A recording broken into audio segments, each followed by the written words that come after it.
تمام قسم کی تعریف وحدہ لا شریک وصلی اللہ رب العالمین کے لیے ہے، جس نے ہمیں ایمان جیسی دولت عطا کی۔ بے شمار درود و سلام اس آخری نبی پر۔ میں گواہی دیتا ہوں کہ اللہ کے سوا کوئی معبود برحق نہیں، وہ اکیلا ہے، اس کا کوئی شریک نہیں۔ اور میں گواہی دیتا ہوں جناب محمد رسول اللہ صلی اللہ علیہ وسلم اللہ کے بندے اور اس کے رسول ہے۔ حمد و صلات کے بعد یقیناً تمام باتوں سے بہتر بات اللہ تبارک و تعالیٰ کی کتاب ہے، اور تمام طریقوں سے بہتر طریقہ، افضل طریقہ محمد رسول اللہ صلی اللہ علیہ وسلم کا طریقہ ہے۔ تمام کاموں میں بدترین کام وہ ہے جو اللہ کے دین میں اپنی طرف سے نکالے جائیں۔ ہر بدعت گمراہی ہے، اور ہر گمراہی جہنم میں لے جانے والی ہے۔ اے ایمان والو، اللہ سے ڈرو جیسا کہ اسے ڈرنے کا حق ہے۔ تم اس حال میں مرو کہ تم مسلمان ہو۔ اے لوگو، اپنے رب سے ڈرو جس نے تمہیں صرف اور صرف ایک جان سے پیدا کیا، اور اسی جان سے تمہاری بیوی کو پیدا کیا، اور پھر اس سے بہت سارے مرد عورتوں کو انہی زمین پر پھیلا دیا۔ رشتہ توڑنے سے بچو، بے شک اللہ تبارک و تعالیٰ تمہاری نگرانی کر رہا ہے۔ اے ایمان والو، اللہ سے ڈرو اور ایسی بات کہو جو محکم، سیدھی اور سچی ہو۔ اللہ تبارک و تعالیٰ تمہارے اعمال کی اصلاح کرے گا، تمہارے گناہوں کو معاف فرمائے گا۔ جس شخص نے اللہ کی اور اس کے رسول صلی اللہ علیہ وسلم کی اطاعت کی، اس نے بہت بڑی کامیابی حاصل کی۔ محترم حاضرین، اسلامی بھائیوں بہنوں، مغیرہ بن شعبہ رضی اللہ عنہ کے بارے میں، یہ ایک جلیل القدر صحابی ہیں۔ انہوں نے اسلام کو 5 ہجری میں اسلام ایکسیپٹ کیا تھا، اسلام قبول کیا، اور 50 ہجری میں ان کا انتقال ہوا۔ ان کے متعلق ایک حدیث ہے مسند احمد کی، حدیث نمبر 18317۔ حضرت مغیرہ بن شعبہ رضی اللہ یہی راوی حدیث کے، اور رسول صلی اللہ علیہ وسلم کی خدمت میں آتے ہیں اور عرض کرتے ہیں کہ اللہ کے رسول، میں انصار کے ایک لڑکی سے، انصار کے خاتون سے میں نکاح کرنا چاہتا ہوں۔ نبی صلی اللہ علیہ وسلم نے کہا، کیا تم نے اسے دیکھا ہے؟ مغیرہ بن شعبہ رضی اللہ عنہ کہتے ہیں کہ نہیں یا رسول اللہ، میں نے نہیں دیکھا۔ پھر نبی صلی اللہ علیہ وسلم حکم دیتے ہیں مغیرہ بن شعبہ رضی اللہ عنہ کو، جاؤ جا کر اسے دیکھاؤ۔ مغیرہ بن شعبہ رضی اللہ عنہ جاتے ہیں، ان کے والدین کو نکاح کا پیغام دیا، اور رسول اللہ صلی اللہ علیہ وسلم کا فرمان بھی سنایا۔ ان کے والدین کو یہ بات پسند نہیں آئی، لیکن پردے کے پیچھے سے ان کی بیٹی گفتگو سن رہی تھی۔ پردے کے پیچھے سے اس نے ڈائریکٹ مغیرہ کو مخاطب کیا۔ مخاطب کرنے کہا کہ اگر واقعی تجھے رسول اللہ صلی اللہ علیہ وسلم نے حکم دیا ہے تو تم مجھے دیکھ لے، اگر حکم نہیں دیا ہے تو میں تجھے اللہ کی قسم دیتی ہوں تو اس سے باز آ جا۔ مغیرہ بن شعبہ رضی اللہ نے اسے دیکھا، پھر نکاح کیا، پھر ان دونوں میں موافقت کا ذکر ہوا۔ اس حدیث سے ہمیں کیا پتہ چلتا ہے؟ سب سے پہلی بات، مغیرہ بن شعبہ رضی اللہ عنہ چاہتے تھے اس لڑکی کو دیکھنا، اس خاتون کو دیکھنا۔ مغیرہ بن شعبہ رضی اللہ چاہتے تھے کہ میں اسے دیکھوں، لیکن ان کے پاس دلیل نہیں تھی۔ نبی صلی اللہ علیہ وسلم نے حکم دے دیا، اب دلیل مل چکی تھی، اب جا کر وہ دیکھ سکتے تھے۔ یہ تھا صحابہ کے ایمان۔ ہمارے اور صحابہ کے ایمان میں فرق یہ ہے۔ مغیرہ بن شعبہ رضی اللہ کو جو حکم رسول صلی اللہ علیہ وسلم نے دیا تھا کہ جاؤ تم دیکھ کے آؤ، مغیرہ بن شعبہ رضی اللہ اکیلے گئے تھے، کسی کے ساتھ نہیں گئے تھے۔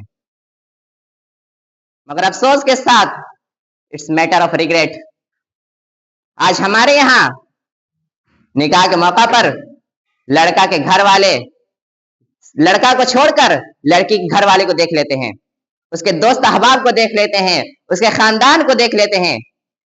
لڑکی کے گھر والے لڑکی کو چھوڑ کر لڑکا کے گھر والے کو دیکھ لیتے ہیں، اس کے گھر کو دیکھ لیتے ہیں، اس کے دوست احباب، اس کے خاندان اور اس کے رشتہ دار کو دیکھ لیتے ہیں، کاسٹ کو دیکھ لیتے ہیں، کیٹیگری کو دیکھ لیتے ہیں، اسٹیٹس کو دیکھ لیتے ہیں، ایجوکیشن کو دیکھ لیتے ہیں، ڈوری کو دیکھ لیتے ہیں، جہیز میں کیا ملا یہ دیکھ لیتے ہیں، پیسہ کتنا کماتا ہے لڑکا سب دیکھ لیتے ہیں۔ جس کا حکم رسول صلی اللہ علیہ وسلم نے دیا ہے، لڑکا لڑکی کو دیکھ لے، لڑکی لڑکا کو دیکھ لے، یہ ہمارے یہاں نہیں ہوتا ہے۔ اگر ہم نبی صلی اللہ علیہ وسلم کی سنت پر عمل کرتے، اس فرمان پر عمل کرتے، آج سب سے زیادہ کورٹ کچہری میں سوشل میڈیا کا دور ہے، پرنٹڈ میڈیا کا دور ہے، نیوز ہمیشہ آتی ہیں، مسلمانوں کا سب سے زیادہ کیس اسی پہ آتا ہے، صرف طلاق اور خلا پہ آتا ہے۔ کیوں؟ لڑکا کو لڑکی پسند نہیں آئی، طلاق دے دیا، لڑکی کو لڑکا پسند نہیں آیا، خلا لے لیا۔ صرف ایک حدیث کو چھوڑنے کا یہ نتیجہ ہے۔ اگر ہم نبی صلی اللہ علیہ وسلم کے اس فرمان پر عمل کرتے، اس سنت پر عمل کرتے، محبت پیدا ہوتی, رشتہ قائم ہوتا, موافقت کا ذکر ہوتا, لان تان نہیں ہوتا, رشتہ نہیں ٹوٹتا. ایک حدیث کو چھوڑنے کا یہ نتیجہ ہے. آئیے آج سے عہد کریں کہ ہم نکاح کے موقع پر یا کسی بھی موقع پر نبی صلی اللہ علیہ وسلم کی حدیث کو اس پر عمل کریں گے انشاءاللہ. پھر اس کے بعد جب مغیرہ بن شعبہ رضی اللہ عنہ گئے, ان کے والدین کو نکاح کا پیغام دیا. فَكَأَنَّمَا كَرِهَ ذَلِكَ, but they seemed dislike it. ان کے والدین کے چہرے کو دیکھ کر مغیرہ بن شعبہ رضی اللہ عنہ کہتے ہیں انہیں یہ بات بہت بری لگی, انہیں ڈس لائک, پسند نہیں آیا. یہ بات کیا پسند نہیں آیا؟ کہ میری بیٹی کسی غیر محرم کے سامنے جائے. ان کے سوچ کے خلاف, ان کے رواج کے خلاف, ان کی مرضی کے خلاف تھا یہ بات. کیونکہ انصار پردے کے معاملے میں بہت سخت تھے. وہ نہیں چاہتے تھے کہ میری بیٹی جس کا ابھی تک شادی نہیں ہوا ہے, نکاح نہیں ہوا ہے, کنواری ہے, کسی غیر محرم کے سامنے جائے. والدین کو یہ بات پسند نہیں آئی.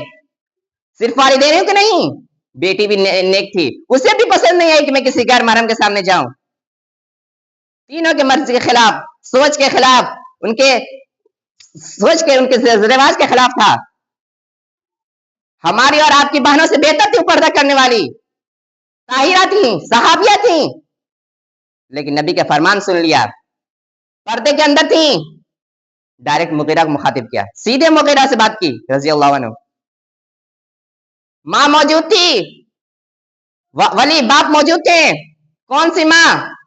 جس ماں کے بارے میں نبی صلی اللہ علیہ وسلم نے فرمایا, نسائی کی حدیث ہے, حدیث نمبر 3106, فَإِن تَحْتَ أَقْدَامِنَا رِجْلَيْهَا paradise lies beneath feet of the mother. جنت ماں کے قدموں کے نیچے ہے. جنت موجود تھی. رائے تو ان سے اجازت لینا تو چھوڑ دیجیے, پرمیشن لینا تو چھوڑ دیجیے, رائے تک نہیں لیا, مخاطب تک نہیں ہوئی. ولی موجود تھے, باپ موجود تھے, فادر موجود تھے, والد محترم تھے وہاں پر, گارجین تھے. کون سے باپ, کون سے والد محترم جس کے بارے میں رسول صلی اللہ علیہ وسلم نے کیا فرمایا؟ ترمذی حدیث, حدیث نمبر 1899, الوالد اوسط ابواب الجنہ, father is central door of heaven. Paradise, باپ جنت کا درمیانی سینٹرل ڈور ہے, مین گیٹ ہے, باپ جنت کا دروازہ ہے. جنت موجود تھی, جنت کے دروازے موجود تھے, دونوں موجود تھے, دونوں کا مقام جانتی تھی. یہ بھی جانتی تھی باپ صحابی ہے, ماں صحابیہ ہے.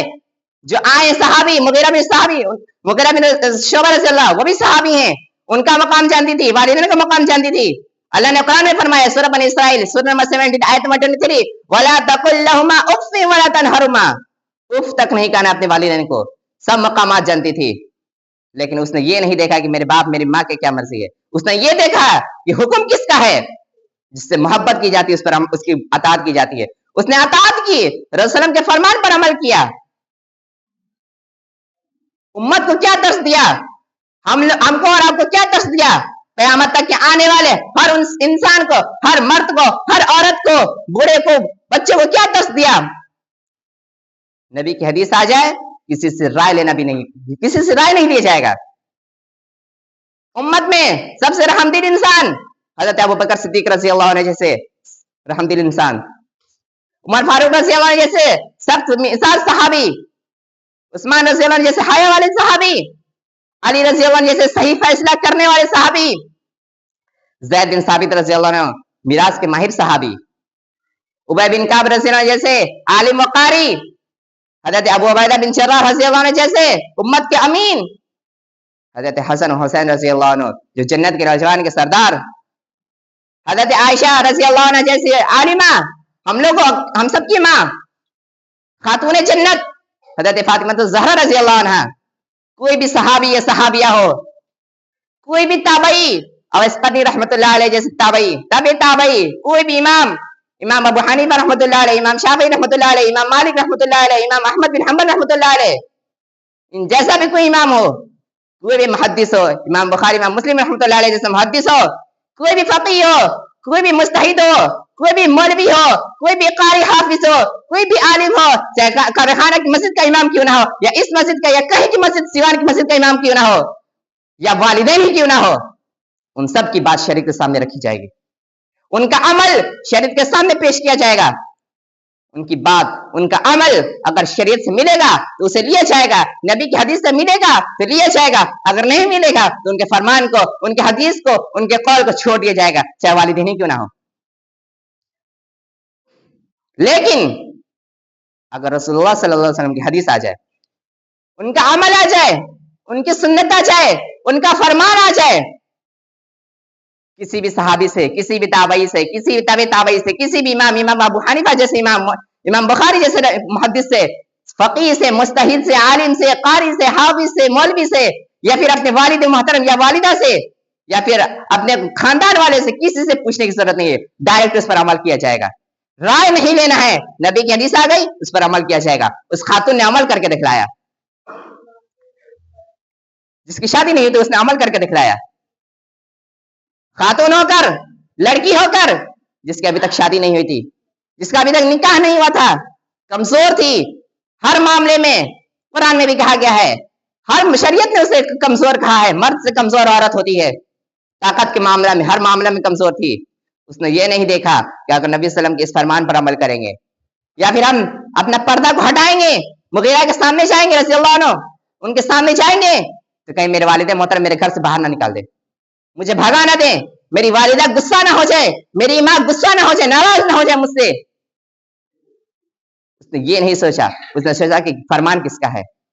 آج ہم مرد ہیں، میں عورتوں کی بات نہیں کر رہا ہوں، میں مرد کی بات کر رہا ہوں جو آج حاکم ہیں، لاکھوں لاکھ روپے کما رہے ہیں، 50,000 سیلری ہے، لیکن جب بات نکاح کی آتی ہے یا کسی بھی بات آتی ہے، کوئی بھی حدیث پر عمل کرنے کی بات آتی ہے تو پہلے وہ دیکھتے ہیں کہ میری امی ناراض تو نہیں ہے، اس حدیث پر عمل کریں گے تو میرے ابو ناراض نہیں ہو جائیں گے، حدیث پر عمل کریں گے، نبی کی سنت پر عمل کریں گے تو میرے ابو کہیں زمین سے باہر نہیں نہ کر دیں گے، بے دخل تو نہیں نہ کر دیں گے، گھر سے بھاگا تو نہیں نہ دیں گے میرے ابو، میرے ماموں غصے نہیں نہ ہو جائیں گے، میرے خالو ناراض تو نہیں نہ ہو جائیں گے، میرے دوست احباب ناراض تو نہیں ہو جائیں گے، میرے خاندان والے، ہم سب کی سوچ دیکھتے ہیں وہ کیسے نہیں ہو جائیں گے، لیکن جس کا حکم کہیں اللہ ناراض نہ ہو جائے یہ ہم نہیں دیکھتے ہیں، حدیث کس کی یہ ہم نہیں دیکھتے ہیں، باقی ہم سب کی فکر کرتے ہیں۔ خاتون ہو کر امت کو درس دیا ہے، ہر امت میں ہر شخص، امت میں ہر فرد، کوئی بھی امام ہو، کوئی بھی تابعی صحابی ہو، ہر شخص والد اور والدین، والدہ اور والد دونوں واجب الاحترام ہیں۔ قیامت تک کے آنے والے ابو بکر رضی اللہ عنہ سے لے کر قیامت تک کے آنے والے ہر شخص واجب الاحترام ہے، لیکن واجب الاطاعت صرف اور صرف ایک ہی شخصیت ہے، وہ صرف کائنات کے امام محمد رسول اللہ صلی اللہ علیہ وسلم ہے۔ نجات اسی میں ہے کہ ہم نبی صلی اللہ علیہ وسلم کی سنت پر عمل کریں، آئیے آج سے عہد کریں کہ نبی صلی اللہ علیہ وسلم کی ہر سنت پر، ہر ان کے عمل پر، ہر فرمان پر، ہر حدیث پر عمل کریں، اور نبی صلی اللہ علیہ وسلم سے سچی محبت اور سچی اطاعت، جو اطاعت صحابہ کرام نبی سے محبت کیا کرتے تھے، وہ محبت اور وہ اطاعت نبی صلی اللہ علیہ وسلم سے کرنے کی توفیق عطا فرما۔ الہ العالمین جہاں مسلمان پریشان حال ان کی پریشانی کو دور کر دے، الہ العالمین جہاں مسلمان قرضدار قرض ادا کرنے کی توفیق عطا فرما، الہ العالمین جہاں مسلمان بیمار ان کو صحت عطا فرما، الہ العالمین ہم سب کو